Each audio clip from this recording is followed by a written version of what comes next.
Afghanistan is a land of mountains and valleys. Its heart beats not in the busy cities, but in the small villages scattered across its rugged terrain. Here the earth is a friend, a provider. More than half of all Afghans live in these rural places. They are farmers, shepherds, and artisans. Their lives are tied to the seasons, to the rising and setting of the sun.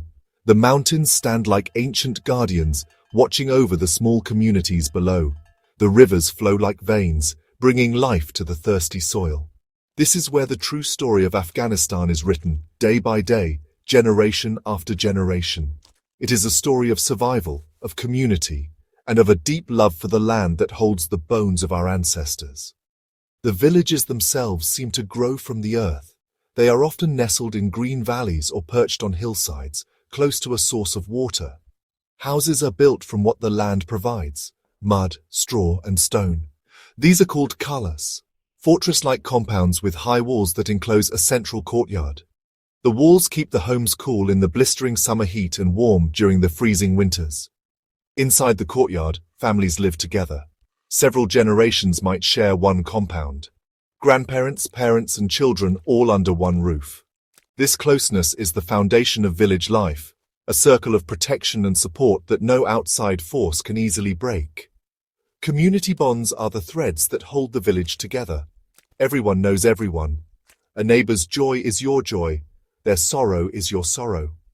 When a man builds a new room for his growing family, other men from the village come to help. They do not ask for payment. They work together, sharing tea and bread, their laughter echoing against the mud walls. This spirit of cooperation is called ashar. It is an old tradition, a promise that no one stands alone. The village is more than a collection of houses. It is one large extended family, bound by shared history and a common destiny.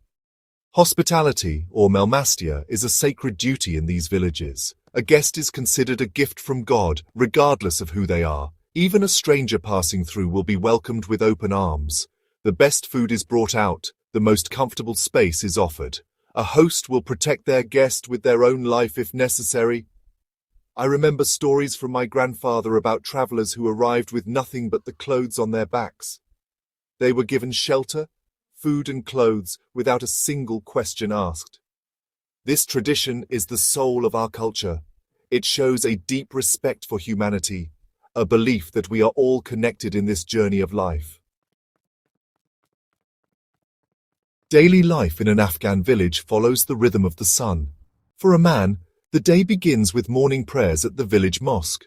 Then he walks to his fields. His hands are his most valuable tools. He plows the land, plants the seeds, and tends to the crops. He might be growing wheat, corn, or delicious pomegranates. If he is a shepherd, he takes his flock of sheep or goats to graze in the mountains. His work is hard and physical, but it is honest work. It connects him directly to the land that feeds his family. He returns home at dusk, tired but satisfied, his face weathered by the sun and wind. A woman's world is the home, the kala. Her work is just as vital, though it is often unseen. She rises before the sun to bake fresh bread, or naan, in a clay oven called a tandoor. The smell of baking bread fills the morning air. She looks after the children, milks the cow or goat, and prepares the meals. She is the keeper of the family's health and well-being. Women also gather together, sharing stories and songs as they spin wool or embroider beautiful patterns onto cloth. Their hands are always busy, creating warmth and beauty within the home. In their quiet strength, they are the pillars that hold the family and the community upright. Children in the village have their own important roles. They are not just playing all day. Young boys learn from their fathers, following them to the fields or helping to look after the livestock. They learn how to read the clouds for rain and how to find the best pastures. Little girls learn from their mothers. They help with chores around the house, like fetching water from the village well or looking after their younger siblings. These tasks are not seen as burdens.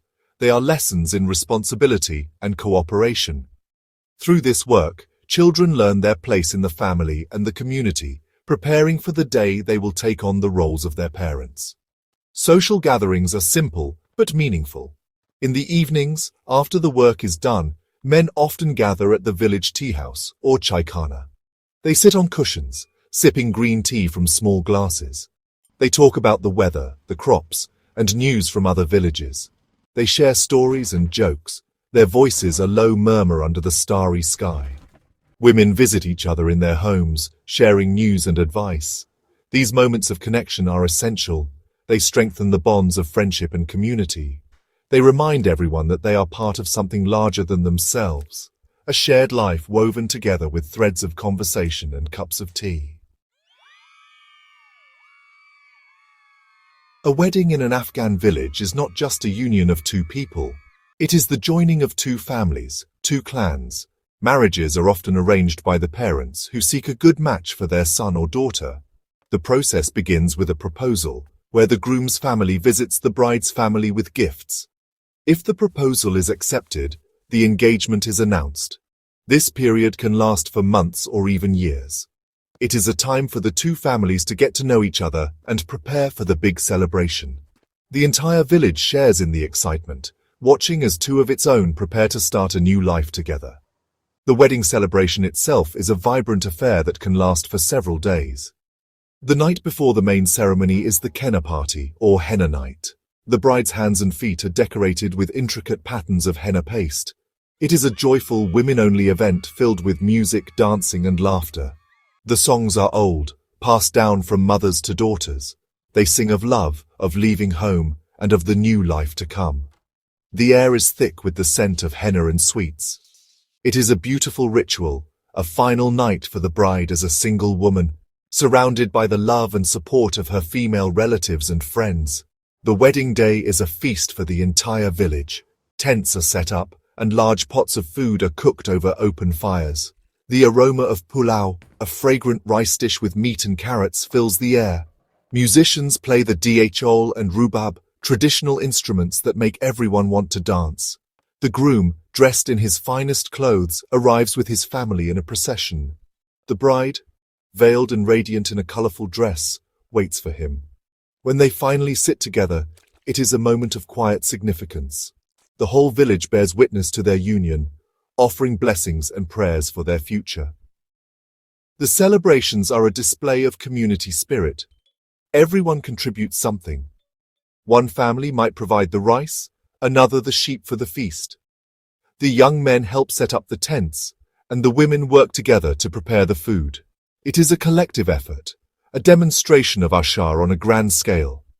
A wedding is a happy occasion, a time to forget the hardships of daily life and celebrate the continuity of life itself. It strengthens the village, reminding everyone of the importance of family, tradition, and coming together to share in each other's happiness under the shade of the almond trees. Farming is the backbone of the village economy.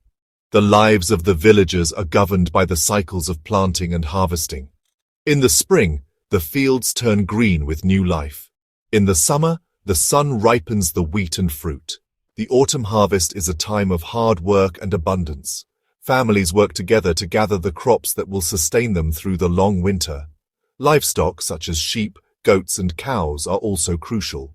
They provide milk, meat, and wool. Nothing is wasted. The land gives, and the people take only what they need, with a sense of gratitude and respect for the natural world that surrounds them. Beyond farming, many villagers are skilled artisans. The women are masters of the loom, weaving beautiful carpets with intricate designs that tell stories of their history and beliefs. These carpets are not just floor coverings, they are works of art, a source of pride, and a small but important income for the family. Men might be blacksmiths, shaping metal into tools, or carpenters, carving wood into doors and furniture.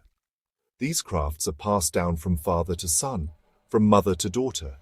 They are a living link to the past, a way of preserving the culture and skills of their ancestors in a world that is constantly changing. The natural beauty of the landscape is a constant presence in village life. The towering mountains, the clear streams, the vast open sky. These are not just scenery. They are part of the village's identity. The people have a deep spiritual connection to their environment.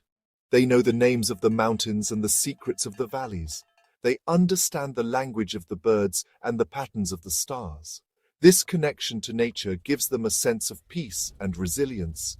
It reminds them that even in times of trouble, the mountains will still stand and the seasons will still turn, a promise of stability in an uncertain world. In the end, the story of Afghan village life is a story of endurance.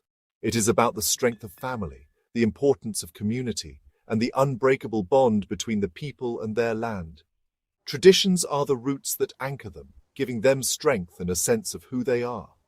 The spirit of unity, of helping a neighbor without being asked, is what allows them to survive and thrive against all odds.